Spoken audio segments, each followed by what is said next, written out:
నమస్తే మ్యామ్, నేను ఏ డౌట్ వచ్చినా కూడా ఫెర్టినైన్ హాస్పిటల్కే వస్తుంటాను. ఈ రోజు నా డౌట్ ఏంటంటే పీసీఓడి ఉన్న వాళ్ళకి ప్రెగ్నెన్సీ రావడానికి ఏదైనా ప్రాబ్లమా, దానికి సొల్యూషన్ ఏంటి అనేది చెప్తారా?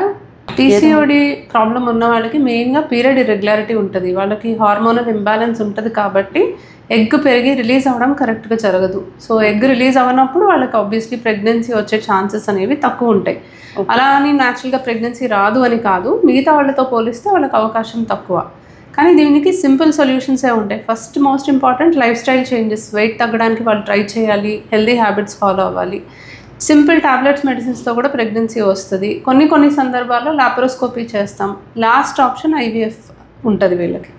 Okay ma'am, thank you ma'am. విన్నారు కదండి, మన ఫెర్టినైన్ హాస్పిటల్లో ఇప్పటి వరకు 20,000 పైగా ఇలాంటి పీసీఓడి ప్రాబ్లంతో ఉన్న వాళ్ళకి సొల్యూషన్ అయితే దొరికింది. ఈ ఫెర్టినైన్ హాస్పిటల్ వచ్చేసి విజయవాడలో బెన్ సర్కిల్ దగ్గరలో ఉంటుందండి. ఇలా మీలో కూడా ఎవరైనా పీసీఓడి ప్రాబ్లంతో బాధపడుతున్నట్లయితే వెంటనే ఫ్రీ కన్సల్టేషన్ కోసం స్క్రీన్ పైన ఉన్న నెంబర్కి కాల్ చేయండి. Thank you for watching.